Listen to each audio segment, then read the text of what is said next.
Fala galera, professor Arthur Damasceno na área. Estamos iniciando mais um bloco de estudo e a nossa pretensão agora vai ser exaurir questões do Poder Judiciário. Tá aí, ó, algumas questõezinhas e vamos direto para a questão 1, essa que vai trazer informações sobre a função administrativa, né, do nosso Poder Judiciário. Função atípica do Judiciário, mas a gente sabe que essa função ela vai ser exercida pelos demais poderes. Atipicamente, o Judiciário se auto-organiza e alguma dessas alternativas vai justamente trabalhar informações acerca dessa função. Vamos no enunciado que diz, em relação ao Poder Judiciário, é correto afirmar, exceto, cuidado, e aqui a gente vai buscar aquilo que não condiz com o que foi estabelecido no texto constitucional. A primeira informação é assegurada a autonomia administrativa e financeira, sendo que os tribunais elaborarão suas propostas orçamentárias dentro dos limites estipulados com os demais poderes na Lei de Diretrizes Orçamentárias. Bom, e essa nossa letra A, ela tá certa, né? Perfeita. Aqui a gente tem uma anotação, uma informação acerca das propostas orçamentárias que serão elaboradas pelos tribunais e serão remetidas em momento posterior à análise do Congresso Nacional, para que não apenas as informações constantes do Judiciário, mas também do Executivo, do Ministério Público, todas elas estejam dentro das leis ou da lei orçamentária anual, né? A gente vai ter isso aqui sim, e essa informação ela é correta. Base para isso, quero que você anote aí o nosso artigo, vou só apagar aqui, artigo 99, parágrafo 1º, traz justamente essa informação. Já a nossa letra B diz que é da competência da Justiça Federal processar e julgar os crimes contra a organização do trabalho. E essa informação ela também está correta. Muito razoável que você, fazendo concursos para a esfera federal, inclusive a Justiça Federal, conheça as atribuições que são apresentadas no artigo 109 do texto constitucional. Aqui, precisamente, o inciso 6º do nosso artigo 109, que faz menção a esses crimes contra a organização do trabalho, né? Isso vai competir à Justiça Federal em sua primeira instância. Juiz federal terá a oportunidade de exercer jurisdição, duplo grau sendo feito no Tribunal Regional Federal, como de praxe. Não posso marcar. Essa letra B, ela te exige memorização, ela te exige conhecer realmente aquelas competências que são apresentadas no artigo 109. São poucas os incisos ali apresentados, 11 incisos. Muito importante que você conheça, faça a leitura. A letra C diz que o Conselho Nacional de Justiça, assegurada a ampla defesa, pode rever de ofício os processos disciplinares de juízes e membros de tribunais julgados há menos de 1 ano. E essa informação também está correta, gente. Essa aqui você vai encontrar no artigo 103b, que é justamente o dispositivo que versa sobre o Conselho Nacional de Justiça, parágrafo 4º, inciso 5º, e eu preciso também que você conheça o parágrafo 4º, que vai trazer as atribuições do nosso Conselho Nacional de Justiça, as atribuições desse conselho que exerce... Esse conselho que exerce atribuições de controle administrativo, financeiro e correicional do Judiciário. Nós já falamos um pouquinho sobre esse CNJ em blocos anteriores, em uma questão, salvo engano, que nós discutíamos a organização do Estado, tá? Mas nós também teremos, ainda nesse bloco, questões sobre o Conselho Nacional de Justiça, esta alternativa versando sobre competências.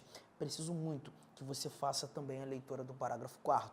Além desta, né, avocar, buscar, nesse caso nem avocar, mas reexaminar as decisões de mérito que já foram proferidas pelas corregedorias diversas espalhadas no Judiciário, rever esse mérito administrativo de processos administrativos que cujas decisões não ultrapassem ainda 1 ano, tá?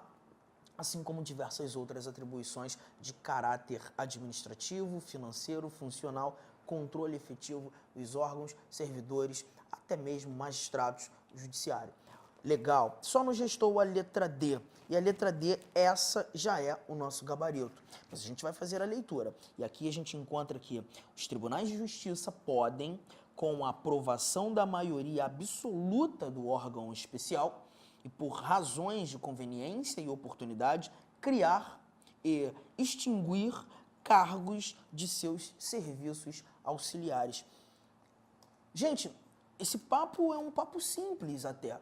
Eu acho que o erro nessa nossa letra dele acaba sendo evidente, né? Lembre-se que para a criação de cargos, para a extinção de cargos, inclusive ocupados, há necessidade da avaliação do Poder Legislativo. Há necessidade que esse tipo de trabalho, de atuação, tenha crivo do Legislativo e seja previsto em lei. A necessidade de um processo legislativo. Os tribunais, na realidade, eles terão a oportunidade de apresentar projetos de lei ao Poder Legislativo com a pretensão de criar e até mesmo extinguir esses cargos. Não assim por oportunidade e conveniência, dependendo apenas da aprovação da maioria absoluta do órgão especial. Não, isso aqui está errado. Essa base, a informação que a gente retira do 96, inciso 2º, nos mostra a necessidade dos tribunais apresentarem projetos de lei ao nosso Poder Legislativo. Nesse caso, em se tratando de Justiça Federal e aquelas organizadas pela União, Congresso Nacional, em se tratando dos tribunais locais, TJs, a atuação de assembleias legislativas, o Poder Legislativo sempre presente. Letra D, essa é a nossa opção a ser marcada, está lá incorreta, tá? A nossa primeira questão, a sua letra D. Vamos lá, vamos caminhar. A nossa segunda questão diz que Paulo, analista judiciário, vinculado a Tribunal Federal, é responsável pela elaboração dos planos de custeio que irão constar do orçamento do tribunal, bem como deve zelar pelo regular cumprimento das normas orçamentárias aprovadas pelo nosso Congresso Nacional. De acordo com as normas constitucionais, o servidor integra e aí a gente tem várias alternativas, né? A letra A, Organização Nacional do Controle ou de Controle do Orçamento Público. B, Rede Integrada de Servidores que controlam o orçamento. Letra C, Atividade de controle externo de fiscalização orçamentária.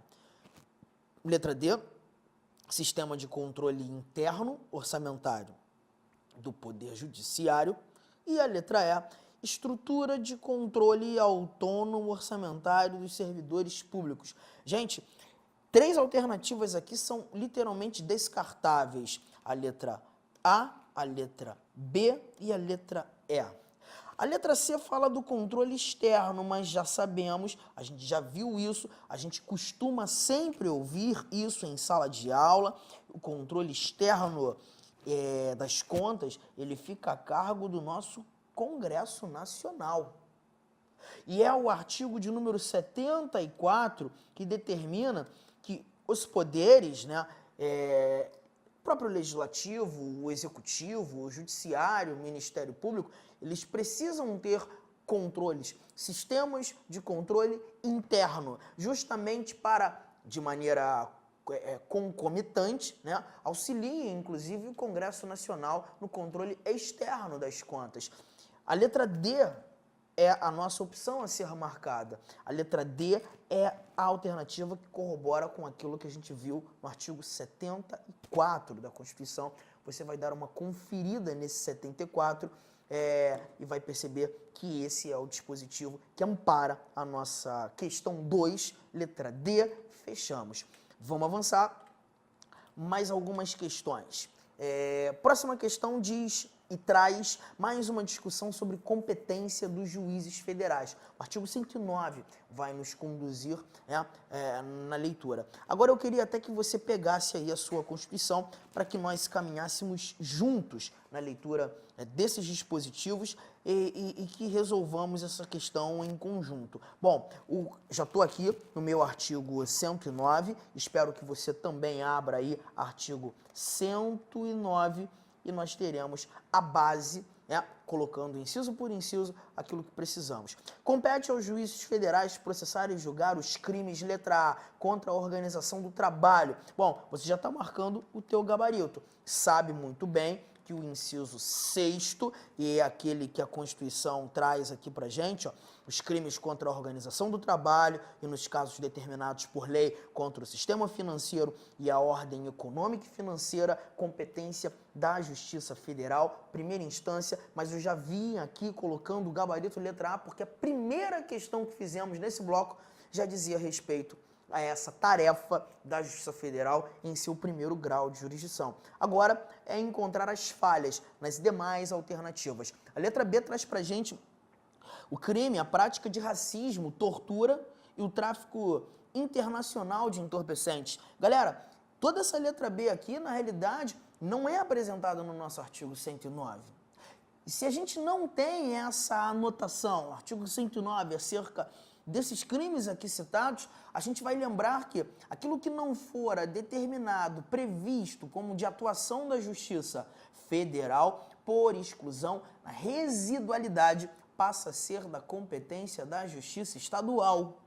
E não é o que a gente vai marcar aqui. Letra B não condiz com uma atuação da Justiça Federal, a gente já sabe disso. Letra C, praticados a bordo de navio, ou melhor, de aeronaves em território nacional. Falei navios porque se você chegar ao dispositivo inciso 9, você vai perceber, 109, inciso 9. Olha a leitura. Diz, os crimes cometidos a bordo de navios ou aeronaves, ressalvada a competência da Justiça Militar. Ou seja, estamos afastando, excluindo aqueles eventuais crimes militares que ocorrem, eventualmente, num navio militar, até mesmo numa aeronave militar. Estamos ressalvando isso. Arthur, mas então, por que a gente tem aqui algo errado nessa... Por que essa alternativa está incorreta? Praticados a bordo de aeronaves. Está escrito aqui no 109 por conta desse complemento aqui, ó, em território nacional. Quando o Constituinte buscou estabelecer essa atribuição dos crimes praticados em aeronaves ou até mesmo em navios, é justamente pela dificuldade de se avaliar em qual localidade estamos, em que território estamos. Inclusive quando falando de uma aeronave, mas uma aeronave fazendo o seu trânsito, pela dificuldade de se estabelecer efetivamente em qual território aquele crime aconteceu, nós já teremos a atuação da Justiça Federal. Mas se estamos olhando o território federal, melhor, o território nacional, onde a prática desse crime ocorre, estamos verificando aquela aeronave parada, efetivamente parada, a gente já tem a atuação da Justiça Estadual. Foge à Justiça Federal. E a nossa letra D finaliza trazendo crimes praticados por indígenas. O inciso 11 desse 109, ele até fala a disputa sobre direitos indígenas. Sobre direitos indígenas, falar de terra, falar destas discussões que vão alinhavar direitos dos indígenas, não os crimes praticados por eles. Crimes praticados por indígenas, teremos também a atuação da Justiça Comum em seu campo da Justiça Estadual, não Justiça Federal.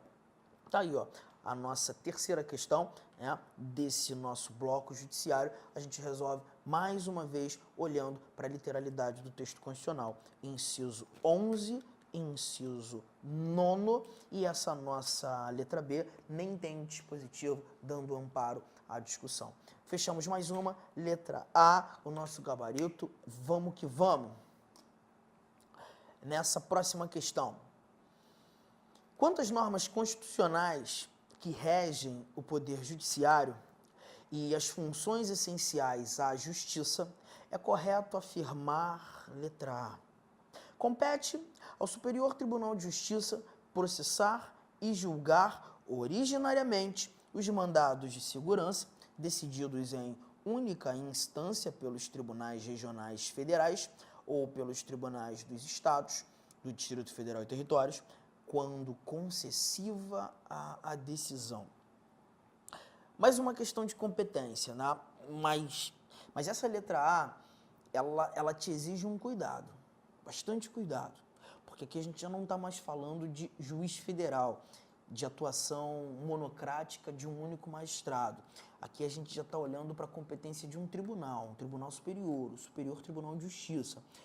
Eu vou te mostrar de maneira simples, de maneira objetiva, como essa nossa primeira alternativa já está incorreta, tá? Olha aqui, ó. Compete ao STJ processar e julgar originariamente. É isso que o nosso examinador apontou. Mas ele diz que a competência é originária e diz que o STJ está julgando mandados de segurança que já foram decididos em única instância pelos tribunais regionais federais, pelos tribunais dos estados, do Distrito Federal e Territórios. Bom, a gente já tem um negócio estranho aqui. Bom, gente, presta atenção aqui. A questão está dizendo, ela vem dizendo que o STJ vai receber, vai discutir mandado de segurança que já foi decidido por TJ e por TRF. Então a gente já tem que tomar um cuidado. Se esse mandado de segurança já foi decidido em única instância por TJ, por TRF, o STJ, nesse momento, não vai exercer competência originária. Na realidade, o STJ está exercendo competência recursal. Tá claro isso, gente? Então a gente já percebe, deixa eu voltar lá na minha questão, que quando o nosso examinador diz que o STJ vai processar e julgar originariamente, já está errado. Já está errado. Aqui vai ser em grau de recurso. Tudo bem? Arthur, tá ótimo, legal, entendi. Mas, Arthur, só tem essa falha? Não, tem mais um detalhe. Lá no finalzinho disse, né, e esse mandado de segurança foi decidido em única instância pelo TRF, ou por TRFs, por TJs. E olha aqui o que ele diz, ó, quando concessiva a decisão. Gente, é mais um detalhe que a gente tem que ficar ligado, tá? Perceba, vamos trazer um exemplo. Vamos imaginar que eu tenha levado, impetrado, um mandado de segurança aqui, ó, no TJ, contra um ato comissivo e coator, né, violador de um direito fundamental meu. Vou dizer até que esse direito fundamental, uma história qualquer, não vou estabelecer aqui um cenário objetivo, uma história toda criada, mas enseja a utilização do mandado de segurança, e o meu mandado de segurança foi levado ao conhecimento do TJ. O Tribunal de Justiça, por sua vez, entendeu pela violação. E o prefeito, né, no meu município, com aquele determinado ato administrativo, tenha violado o meu direito fundamental.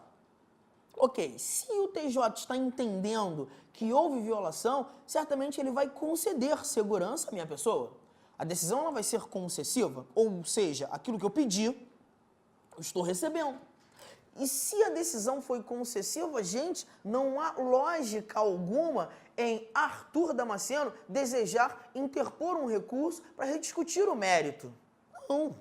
Na realidade, o meu recurso, que vai levar esse mandado de segurança ao STJ, ele iria ser razoável se a decisão ela fosse, na realidade,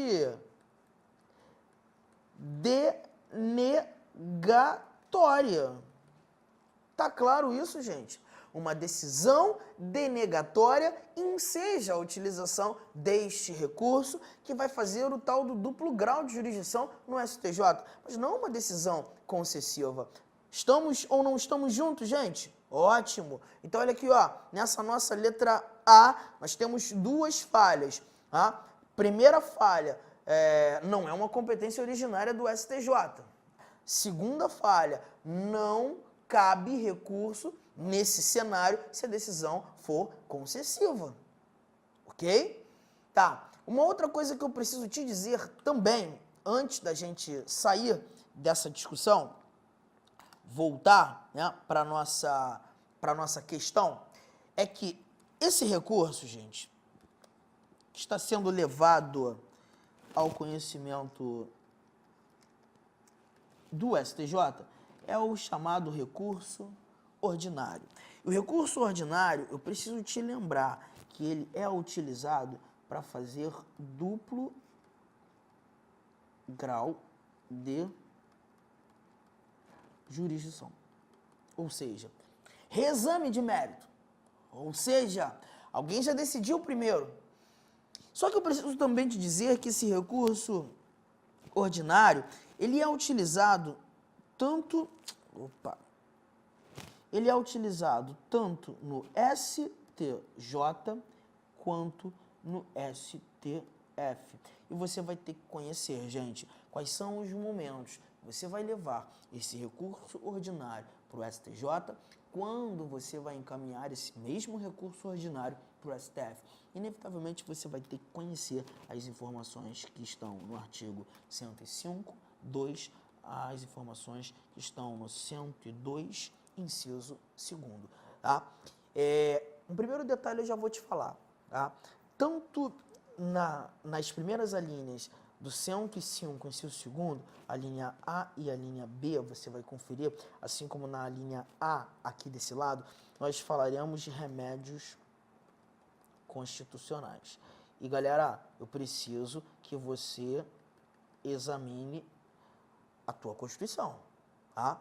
Não é só comigo aqui resolver questões e sem examinar os dispositivos constitucionais. Tanto a letra A, a linha B do artigo 105, inciso 2º, que trata do STJ, falam de remédios. Na realidade, aqui você vai ver, fala do habeas corpus e do mandado de segurança. Já na linha A do 102, inciso 2º, você vai ter habeas corpus, mandado de segurança, habeas data e o mandado de injunção. Tem mais remédios, mas são remédios. E eu quero que você guarde isso, guarde mesmo, não esqueça. Se pintar na tua prova remédio constitucional, você vai usar a regra do duplo grau. Qual é a regra do duplo grau, Arthur? Olhar para o órgão imediatamente acima daquele que está exercendo o primeiro exame de mérito. De novo, olhar para o órgão que está imediatamente acima daquele que exerceu o primeiro exame de mérito. Galera, se quem está recebendo aqui o recurso ordinário é o STJ, logicamente, quem decidiu primeiro foi